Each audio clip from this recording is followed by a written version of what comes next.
Okay, so let's continue with our ciphers. Okay, the last one what we have seen is the linear cipher. So this is what you can say the example, with the example. So this is what example, that whatever the key, let's say here deceptive is the keyword. Okay, let me go. Yeah, so here deceptive is the keyword. So this deceptive they are going to repeat multiple times. Okay, so according to the number of characters they are going to do it, and then whatever they are going to do the additions, and whatever the our continuous character that what we are getting either in terms of small letter or capital, whatever that is according to the our kind of language that they are continue. So similar things the receiver also have to make it in a reverse way. With the ciphertext they will do the minus, so and so on. But of course yet some frequency attack is there, because some character that is going to be matched, they will give you a kind of a frequency. So the people will thought that why don't we, other than repeating the keyword multiple times, can we try to add something in a key so the length of key becomes the length of the plain text, right? So how they are going to do it? So what is the again we continue with the deceptive keyword. Now here what they have done is, if you have seen clearly, they have deceptive here, like deceptive is my keyword. Okay, but what is this thing? So this is they have taken from the plain text. So it means whatever the remaining letters to match the length of a key and plain text, what we are doing, they are taking the letters from the plain text, they are attached to the key, and now they will continue. So other than repeating the key multiple times so that even the same letter is going to be matched, so here it becomes somewhat kind of more harder in terms of frequency analysis, and then you are getting your ciphertext. So now your ciphertext is going to be changed. Okay, because you are appending a plain text, and every time your plain text is different, right? Now consider a previous that example deceptive we have seen. If kind of thing is that the plain text is there within letters is matching with keyword, because we are repeating the keyword. Now here we are not repeating the keyword, we are just adding a plain text with them, and then we are getting the ciphertext. So that is what our kind of you can say the advantage is here. Okay, now the next one. Okay, we are going with a transposition. It means we will try to permute the letters, right? Now previous one, if you have seen the cipher that what we have till now done, what we are doing is we are replacing the letter. But now what they want is that other than replacing the letter, whatever the message, try to permute, try to change the positions of a letters here and there, and it will create your ciphers. Okay, so it means kind of you are not kind of changing the total letters, you are not changing other things, but you are trying to change the letters here and there. So one example is that of course if we have a small sentence, then this permutation is not useful, because you can do all the possible permutation and you will get it. So if you have kind of somewhat long message, then it will be harder for an attacker to see that actually what is this message, right? So here the first one is the rail fence cipher. Now this will be again your practical third, okay, of a ciphers. So look at this thing. It will depends on the number of rows, right? So first you have to identify how many rows on a sender and receiver side. That's where they are trying to make it. Okay, so you can say the number of rows is here actually the key, that according to that they are going to do it. Now consider this is what actually the message. Okay, can anyone tell me what will be the message here? Actually, this is I have put with a length of a 2 rows the message. It is simple in plain text. Any student can tell me what is actually the message here?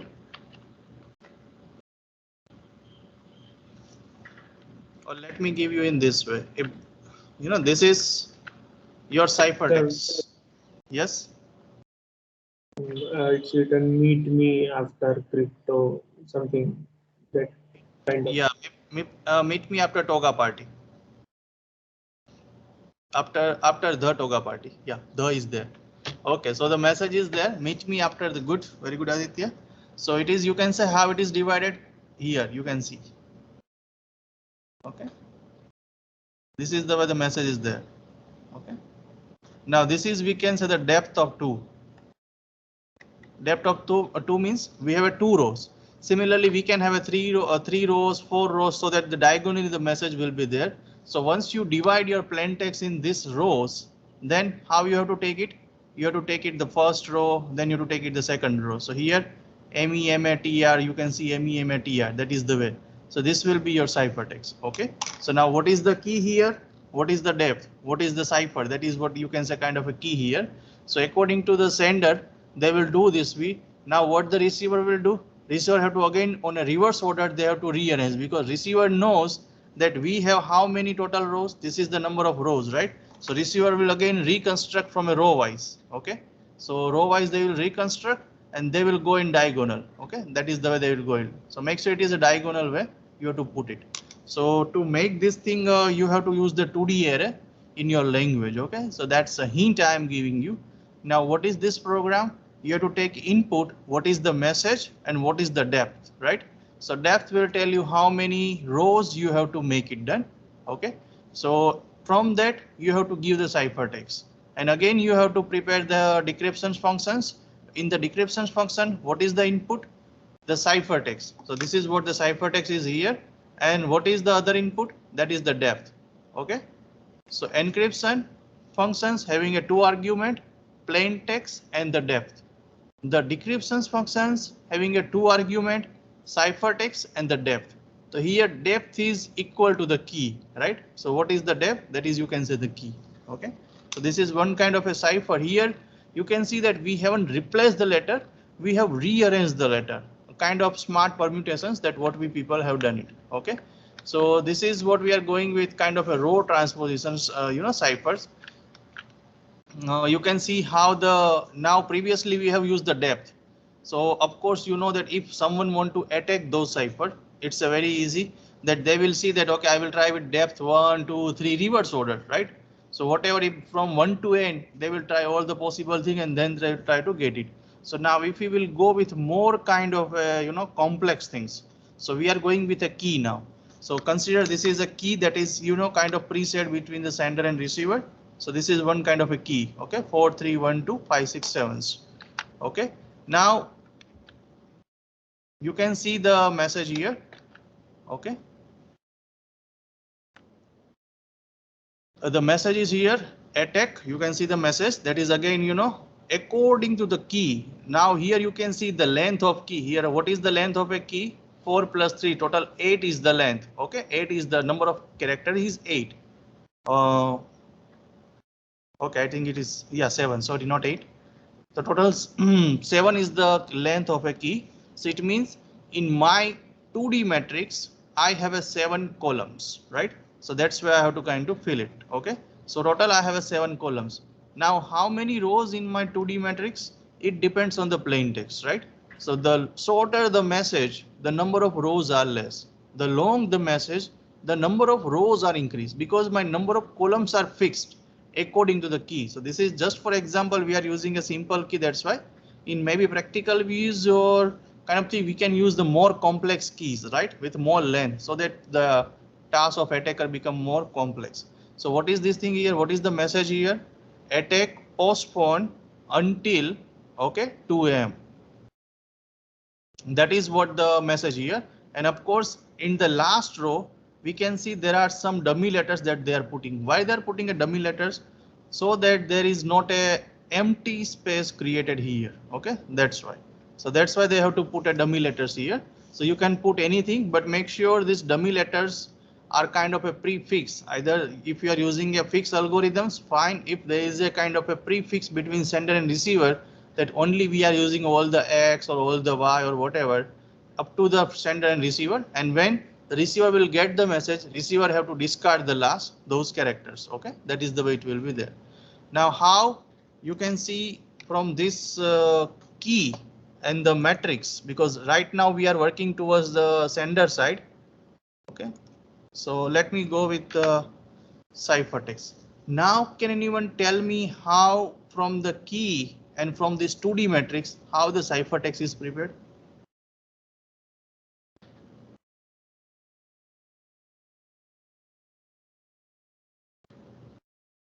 sir, we will add a first text in the third column as according to key, the one is at third place.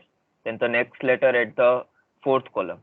Then the next in second column, then in first column. Like according to the key, we have to put Okay, the so character in the according, column. yeah, in the key, if you can say it is a numbers, right? So actually it is telling you which column you have to select first.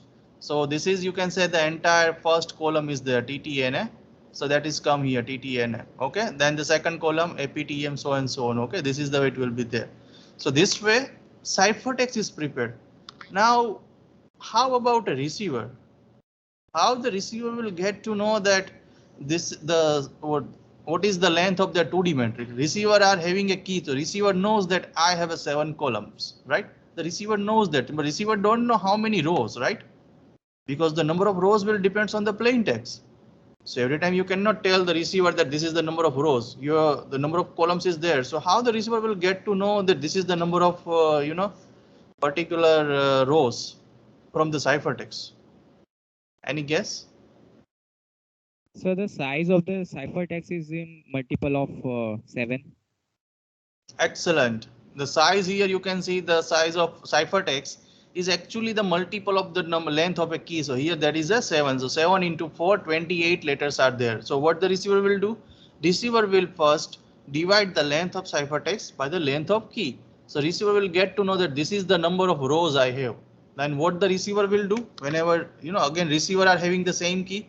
So let's say 4, 3, 1, 2, 5, 6. And 7. Okay, so now consider receiver are getting this message. So how the receiver will now, receiver knows that the number of letters in the ciphertext is 28. The length of key is 7. It means total I have 4 rows, right? That's the receiver knows. Now receiver have to get this message again to build this 2D matrix. Then receiver will get to know what is the actual message. So what the receiver will can do? Any guess from anyone? Those who have yet not tried? Means I have this 4 knows that 4 rows I have, 7 columns I have. So I have ciphertext. So how the receiver will try to create this 2D matrix again? Sir, he will start from left side, select the 4 letters and keep in the column of 1. Okay, so now that's good, Aditya. So it's receiver. What the receiver will do? Receiver knows that I have only 4 rows.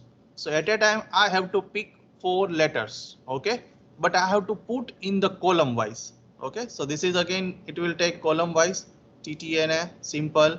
The next one is APTM, so and so on. So take 4 letters from ciphertext, put it in the respective column wise. So that's where again receiver will prepare the same 2D matrix. And then after getting the matrix, it's a simple row wise. If you go, you will get your message and discard those last extra characters. OK, so this is the way the encryption and the decryption will do. So make sure again we are using somewhat a smart technique compared to the previous transpositions. We are making some key. So according to the key length, your message is somewhat more and more kind of a thing is there. So and that you will try to attack here. Okay.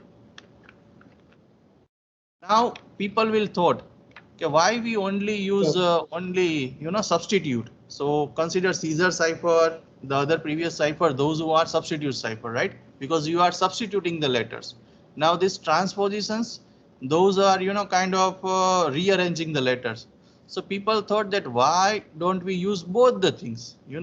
We may try to use the substitute. We also trying to use a transposition, because if we use only one, it may create our system more vulnerable to the attacks.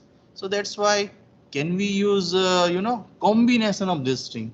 So substitutes and transposition, maybe one time, maybe multiple times, and that will create a more kind of a complex architecture, more garble the message, so that the attackers cannot easily judge what is the actual message. Okay, so that's why they tried with this thing that let's try to make it more and more. So other than one substitute, we can go with multiple substitute, 2 substitute, again with 2 transpositions, and then we can try to jumble this substitute and transpositions, and it will give us a kind of a product ciphers.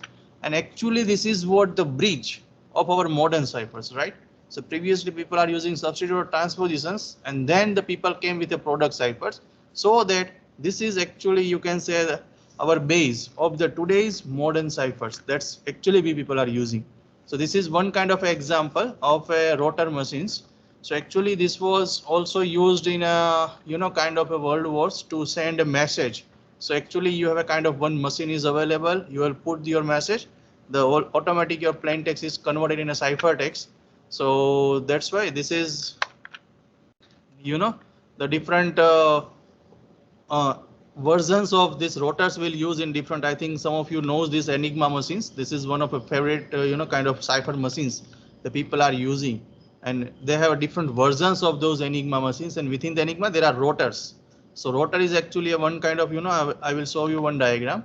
So that will try to use so that you will get your message. So make sure that this is actually, kind of these cylinders, right? Cylinder, it means what? Rotors. So more and more cylinders that they have, you have more and more combination is possible. So now you confuse, sir, how this thing is actually there. So this is one rotor machines that you can see that was actually kind of used in world wars. So the people are, using this machine. So here you can see, let me showcase here. These are actually the rotors. The letters are here that you can see, and they are connected with each other, right? So from that, once you put a message from one side, it will give you the another letter from the another side according to the rotors, according to their positions. Okay, so look at this thing. Now this is actually their, kind of a principles. So once if I press one, for example, keystroke, let's say A, B, C, whatever, and then it is going to be kind of giving me B, E and I. So if I press A, it will give me B, E and I. The second time after this thing, it's like they are changing the positions, right? So now next time if I press A, I will get a D. That is the way. So you can see every time they are changing. Now can anyone tell me how they are changing actually?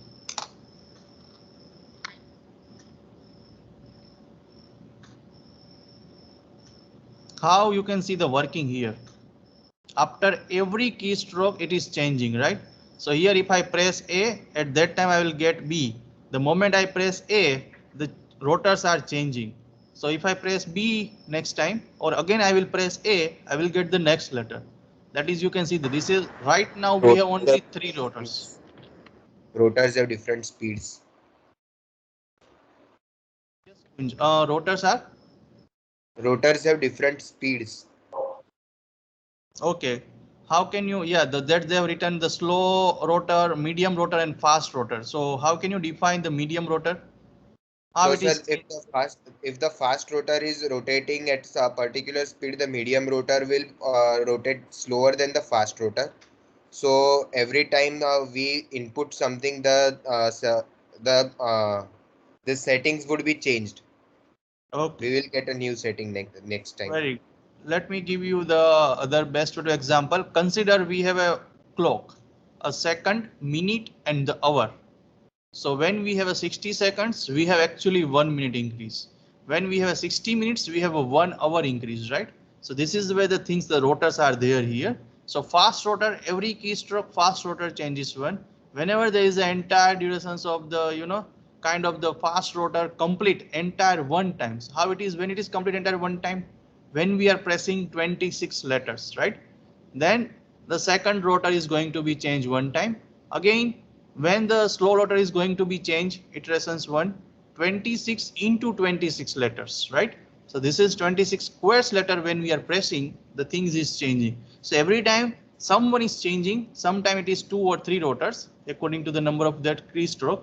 So this is the way, if you press the one letter multiple times, every time you are getting a new letters.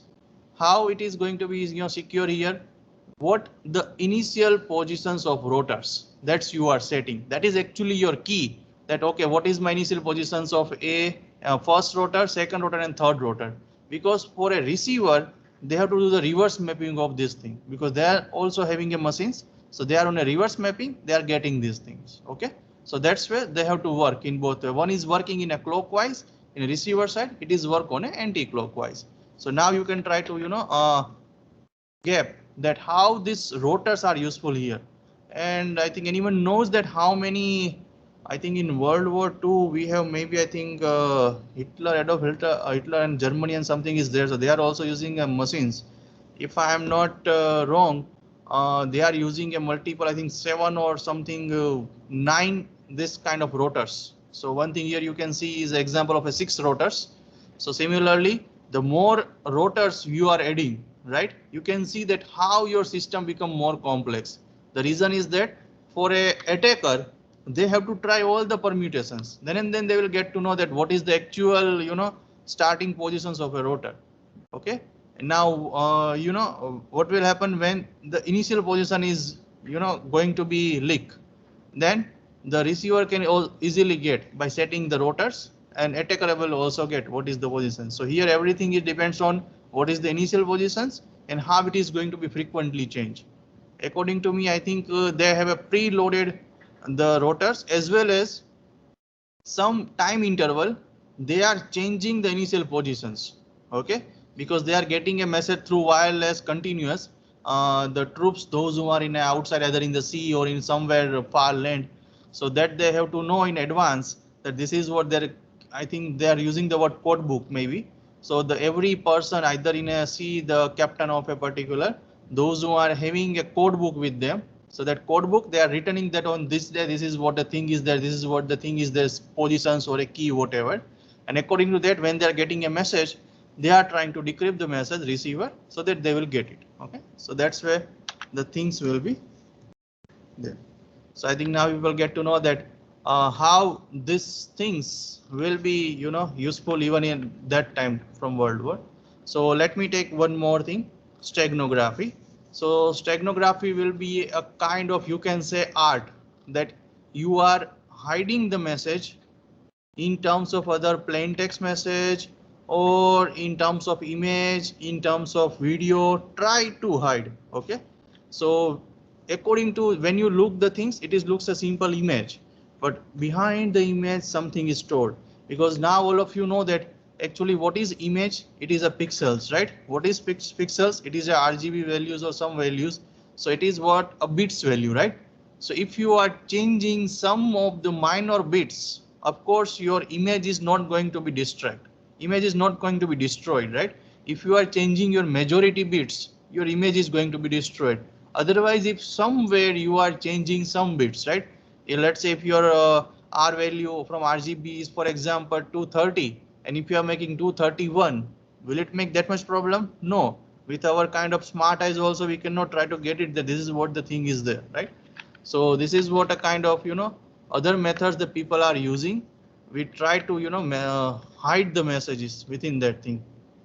And if I remember with our, lemon, if you are writing with a lemon, the juice or that particular things. So if you are writing, you cannot see that, but if you are putting those things in a light, you can see the message. So that's one way you are seeing that is invisible ink. Okay, so with our eyes we cannot get it, but if we are putting, behind some other light sources or something, then you are getting those things. So that is, we can use the, in other ways, steganography is kind of, invisible. So there are different techniques, like in terms of your image. So what they are doing, that for every pixels, whatever the last bit, that we are trying to change it, and they are going to take it. Okay, so sometime, something is there that if we have a kind of a few bits, it is fine, but if we have a larger message, it's like I'm asking you that fine, you have a 100 KB of image, can you store the 20 MB of your file? No, it's hard, it's not that much possible or easy. You have to again go with higher size of image. Otherwise someone can easily see that, okay, this is what your the distort image. So they will get a problem that, okay, why this image is distorted, because there is something is, altered in this image. Someone is trying to use this thing. Okay, so I think this is the one message. So I want, let me select students who can try to decrypt the message from this thing. I think, in this semester, I don't see that you are going to miss the puzzles, because ultimately everything here in a security, it's kind of a puzzles that we are going to solve this thing. Okay, so this time let me select the student who will try to get what is the actual message here, right? So according to that, if you see, it's a simple message. Dear George, greetings to the all at the Oxford. Many thanks for your letter and for your summer examination package. All entry forms, fees, so and so on. So this was letter drafted on 3rd March. At last, sincerely yours, and so on. So this is when you read the message. It's a simple, fine. It's a message, right? You are not seeing any suspicious here. But I think there is a something here suspicious. Something is trying to be hide behind these letters. That is what the thing is there. So let me see. First, those who got the message, actually something is hidden here. Some message is there inside this message. That is what kind of that they want to convey. So those who got the message, students, can you raise your hand? So from that, let me see that who has got. Just try to raise your hand.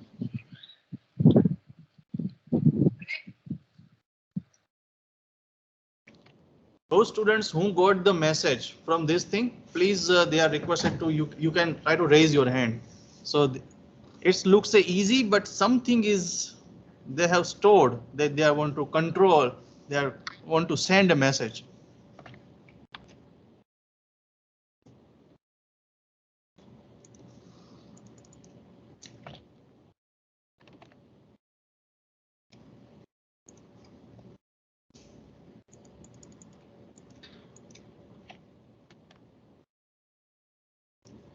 Those who got the message, they can just raise their hand. Those students who got the message from the message, they can raise their hand.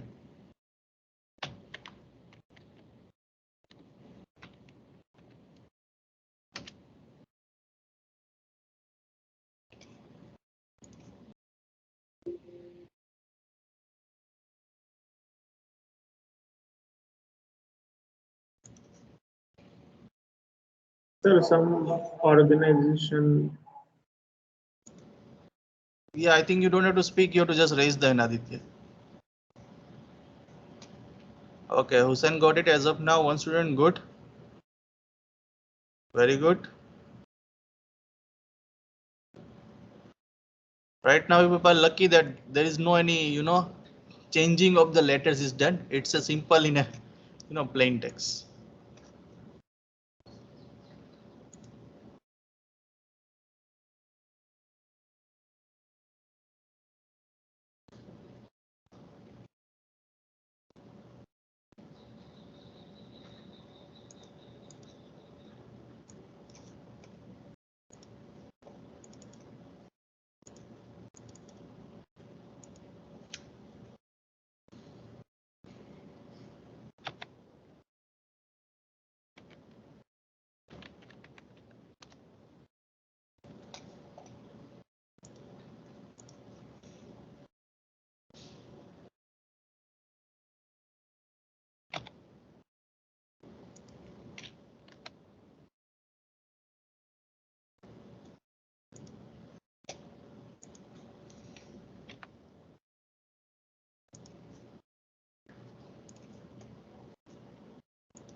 Well, till now, 3 students who got the message from message.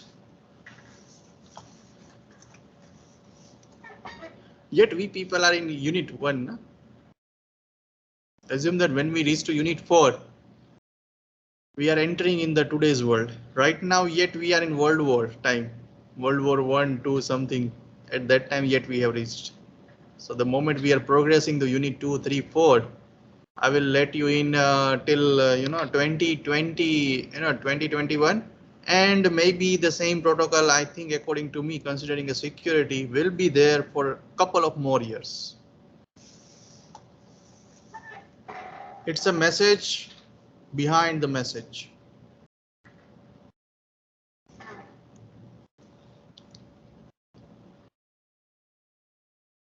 (9:31).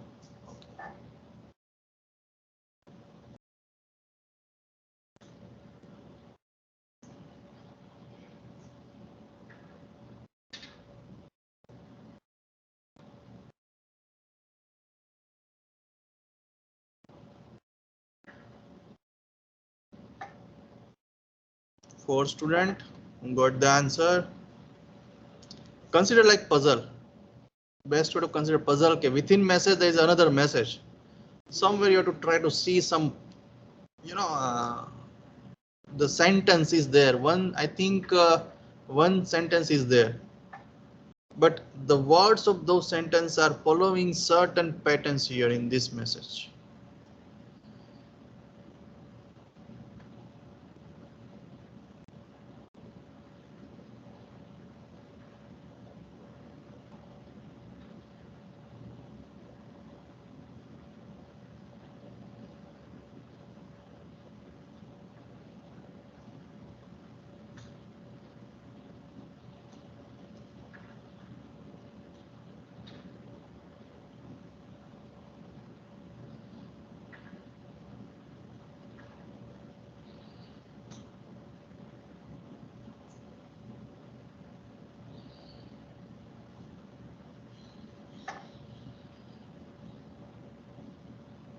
Yeah, till now we are on a count of 4.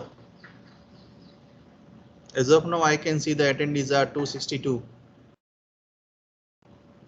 Out of that 4. Looks like you people are very, studious people again.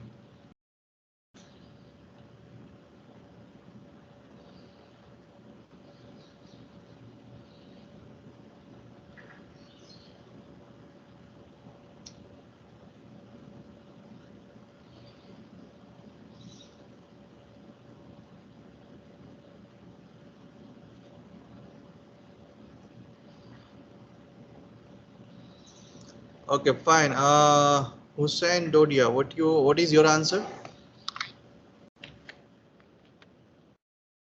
First, room 3, Yes. please destroy this image.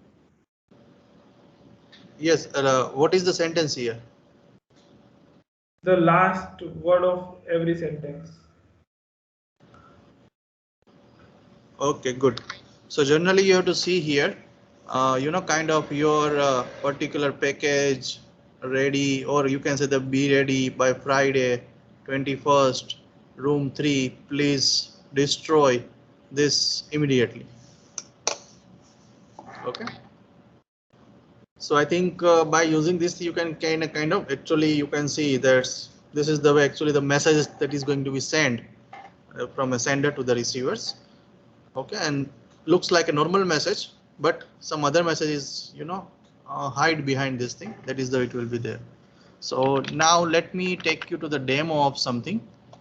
Okay, so in which now we are going with the image.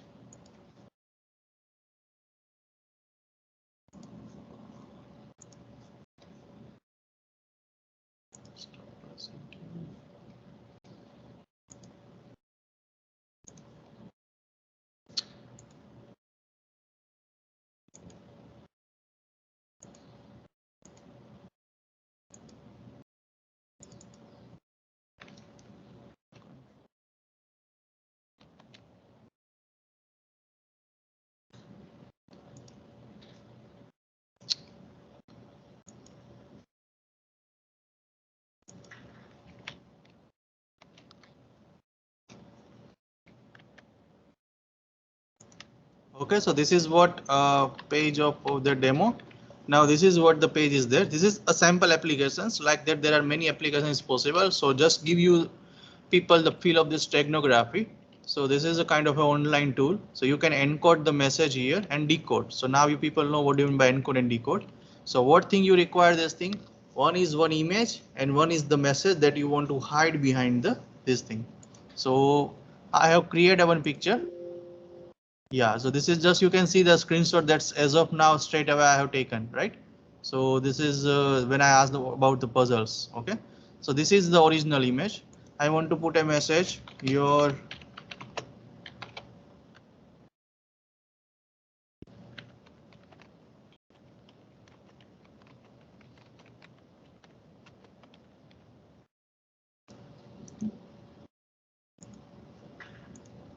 done. Okay, you got the message. Yeah, don't worry. There is no surprise quiz in next week. Okay. This time, for example, I'm writing this thing. There's surprise quiz in the next week. So this is what the message I want to hide behind this thing. So I will put in the encode. It will start. So this is what they will try to, whatever my message, try to convert in a binary bit and bit, because in a pixels also we have bit by bit. So then they will try to, do this thing. And ultimately you can see this is the modified image. Behind that the message is encrypted, hide. So simple, you have to save this message, and then next time you have to go with the decode. So because they are from the same website, so they are using the behind same algorithm for encode and decode. So that's why if you are putting the same thing again, they will give you the same message. But if you can see the image is modified, just by looking image, you cannot claim that in this image there is a message is there or not. Okay, so this is what art of the steganography. Yeah, I think maybe I have here somewhere that during certain attacks, not in the World War times, even after in somewhat in between times, before some couple of years, when there was a kind of people are using this thing, sometimes they are using these techniques to send a message so that no one can try to, detect those messages. But when there was a cross kind of a checking was done, that something is why immediately improvise, right? If let's say there are data analytics is going on, that okay, for example, yearly there are 10,000 images are going on. Now suddenly why there are 20,000 images are going on, a sudden rise. So that's why they are trying to see that what those kind of images, then they will try to cross checking, then they will try to use the different techniques, different analytics from that bits of the images, and then they will try to get it that people are hiding the message and then they are trying to send it. Okay, so that's why they are trying to find out. And once they will find out that within this image they are using this thing, then now the task will be a simple, that they have to find the sender and the receiver, because image is transferred from one place to another place. So the from that they will try to identify. And sometimes in a forensic, you can say the cyber forensic or a digital forensic, when they are getting evidence from a person's, okay, that particular, and from that they will try to also see that the images that that person have stored or something is messages, if something is hidden behind those messages or not, and from that they will try to get it that this is what the actual that they want to convey. Okay. So let me try to go. I think so, done. Discard. I think now with your this unit, you people will get to know more. Okay, that what are the ciphers that was previously used and how they are going to be useful.